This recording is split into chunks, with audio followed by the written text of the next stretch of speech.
Hello guys, welcome to UAE Pappu's kitchen. இன்றைக்கி நம்ம சேனலில் சூப்பரான லஞ்ச் ரெசிபி காம்போ பார்க்க போகிறோம். என்னன்னு பார்த்தீங்க அப்படின்னா, கர்ட் ரைஸ் தயிர் சாதமும் அது கூட உருளைக்கிழங்கு வறுவல் பண்ண போகிறேன். இது ரெண்டு காம்பினேஷனும் எல்லாருக்குமே ரொம்பவே பிடிக்கும். குழந்தைங்களுக்குமே லஞ்ச் ரெடி பண்ணி கொடுத்தோம் அப்படின்னா ரொம்பவே சூப்பராக சாப்பிடுவாங்க. அதுக்கு நான் 3 பெரிய சைஸ் பொட்டேட்டோ எடுத்து நல்லா க்யூப்ஸாக கட் பண்ணி வச்சுருக்கேன்.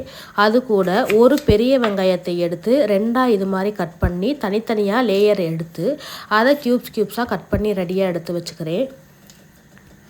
ஆனியன் சின்னதாக கட் பண்ணிங்க அப்படின்னா ரொம்பவே சூப்பராக இருக்கும். குழந்தைங்களுக்கு டிஸ்டர்ப் ஆகாது, சாப்பிடையில் எல்லாருக்குமே ஈஸியாக பொட்டேட்டோ சாப்பிடுவாங்க. ஃபஸ்ட்டு நான் கர்ட் ரைஸ் பண்ணாமல் பொட்டேட்டோ ஃப்ரை தான் பண்ண போகிறேன். ஏன்னா கர்ட் ரைஸுக்கு இப்போ தான் ரைஸ் ரெடி ஆகிக்கிட்டு இருக்குது. நீங்களே வீடியோவிலே பாருங்கள். பொட்டேட்டோ ஃப்ரை பண்ணுறதுக்கு ஃபஸ்ட்டு ஸ்டவ் ஆன் பண்ணிக்கோங்க. ஸ்டவ் ஆன் பண்ணி அது கூட ஒரு பேன் எடுத்து வச்சுக்கோங்க. அந்த பேன் நல்லா ஹீட் ஆகட்டும். அதுக்கு இடையில நம்ம ரைஸையும் கொஞ்சம் சைட் பை சைட் பார்த்துக்கலாம். ஏன்னா கர்ட் ரைஸு நம்ம சேர்த்து தான் அதில் பண்ண போகிறோம். உங்களுக்கு காமிக்க போகிறேன். ரைஸ் இப்போ ஆஃப் குக் ஆகிருக்கு, நல்லாவே வேகட்டும். அதுக்கு இடையில நம்ம பொட்டேட்டோ ஃப்ரை பண்ணி முடிச்சிடலாம். இப்போ வாங்க ஸ்டார்ட் பண்ணலாம். ஃபஸ்ட்டு ஒரு நல்லா கடாய் சூடு ஆனதுக்கப்புறமா அதில் கொஞ்சம் தேவையான அளவுக்கு ஆயில் சேர்த்துக்கோங்க. நான் நல்லெண்ணெய் தான் எப்போவுமே சேர்த்துக்குவேன். அது கூட கொஞ்சம் கடுகு, சோம்பு கொஞ்சம் சேர்த்துக்கோங்க, நல்லாவே வாசனையாக இருக்கும். அது கூட காஞ்ச மிளகாய் 2 பிச்சு போட்டிருக்கேன்னா அதோடய ஃப்ளேவர் நல்லாவே இருக்கும்.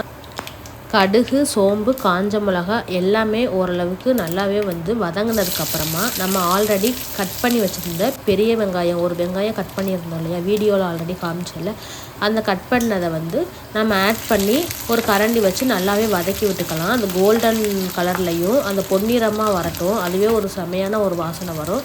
அது கூட நம்ம க்யூப்ஸாக கட் பண்ணி வச்சுருக்க உருளைக்கிழங்கு சேர்த்துக்கலாம். மெயினான இன்க்ரீடியண்ட்டே இதுதான்.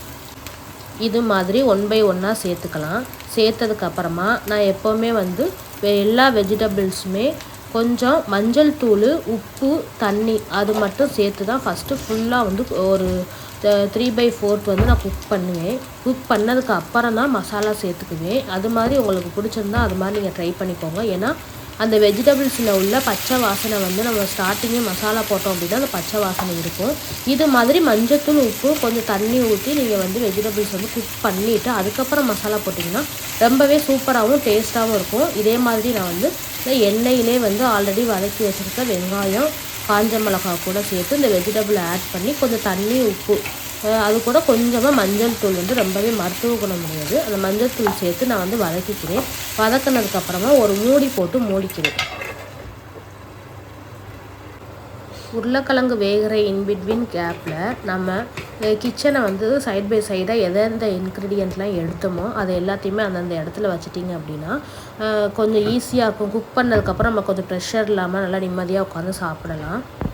பெண்களுக்கு பார்த்திங்கன்னா நமக்கு சமைக்கிறத விட நம்ம சமைச்சு முடித்ததுக்கப்புறம் அந்த கிச்சனை கிளியர் பண்ணுறது இருக்கே, ஐயோ அதுதாங்க ரொம்ப கஷ்டமான ஒன்று.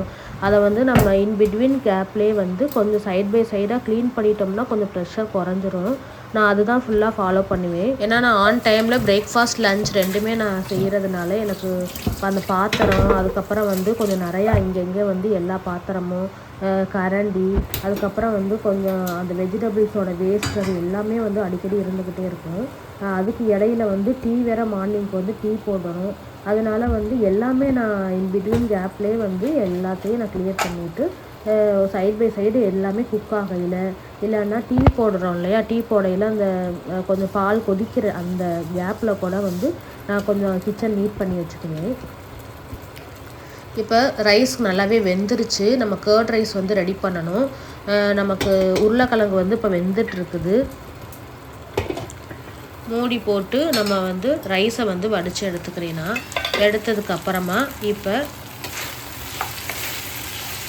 உருளைக்கிழங்கு நல்லாவே வெந்து வந்துட்டுருக்கு. அது கூட 1 டீஸ்பூன் மிளகாய்த்தூள், வீட்டில் நான் அரைச்சி வச்சுருக்க மிளகாய்த்தூள் தாங்க ஆட் பண்ணுவேன். கடையில் நான் வாங்க மாட்டேன். வீட்டில் எங்கள் அம்மாவே எனக்கு அரைச்சி கொடுத்துருவாங்க. இப்போ கர்ட் ரைஸ் வந்து ரெடி பண்ணுறதுக்கு சுட சுட சாப்பாடு நம்ம செஞ்சோம் இல்லையா, அதை போட்டு நல்லாவே மசிச்சு எடுத்துக்கோங்க. இது மாதிரி குழிக்கரண்டியில் நல்லா மசிச்சிங்கன்னா வந்து நல்லாவே வந்து ஜூஸியாக ஆயிரும். அது கூட ஒரு 2 to 3 டீஸ்பூன் வந்து நம்ம கர்ட் ஆட் பண்ணிக்கலாம். கர்ட் ஆட் பண்ணிவிட்டு அது கூட தேவையான அளவு உப்பு சேர்த்து நம்ம தண்ணி ஆட் பண்ணிக்கலாம். அப்படி தண்ணி ஆட் பண்ணலை அப்படின்னா நான் ஒரு பெஸ்ட்டு டிப்ஸ் வந்து சொல்கிறேன். என்ன அப்படின்னா, சோறு வடிக்கிற தண்ணி இருக்கு இல்லையா, அதில் வந்து ஒரு 1/2 டம்ளர் வந்து நீங்கள் ஊற்றி அது கூட சேர்ந்து நீங்கள் கலர்னீங்க அப்படின்னா என்ன ஆகும்னா, நமக்கு வந்து இறுகாமல் இருக்கும். மதியம் சாப்பிடையில் ஒரு சில பேர் நம்ம ஸ்கூல்லையே பார்த்தீங்கன்னா எக்ஸ்பீரியன்ஸ் நிறையா பேர் ஆயிருப்போம். கர்ட் ரைஸ் வந்து மதியம் ரொம்பவே இறுகும். நம்ம தண்ணி ஊற்றி ஆட் பண்ணி சாப்பிடுவோம். இது மாதிரி நீங்கள் ட்ரை பண்ணிங்க அப்படின்னா நீங்கள் தண்ணி ஊற்ற தேவையில்லை. அது நல்லா ஜூஸியாகவே இருக்கும். உங்களுக்கு அந்த டிப்ஸ் பிடிச்சிருந்துச்சுன்னா கண்டிப்பாக லைக் பண்ணுங்கள். அது கூட நம்ம பொட்டேட்டோ ஃப்ரை பண்ணோம் இல்லையா, அதையும் இன்னொரு பாக்ஸில் போட்டு நான் பேக் பண்ணி நான் லஞ்சுக்கு சென்ட் பண்ணிட்டேன். உங்களுக்கும் curd rice with potato fry பிடிக்கும்னா கண்டிப்பாக வந்து லைக் பண்ணி சப்ஸ்கிரைப் பண்ணுங்கள். இந்த வீடியோ வந்து உங்களுக்கு பிடிச்சிருக்குன்னு நினைக்கிறேன். தேங்க்யூ.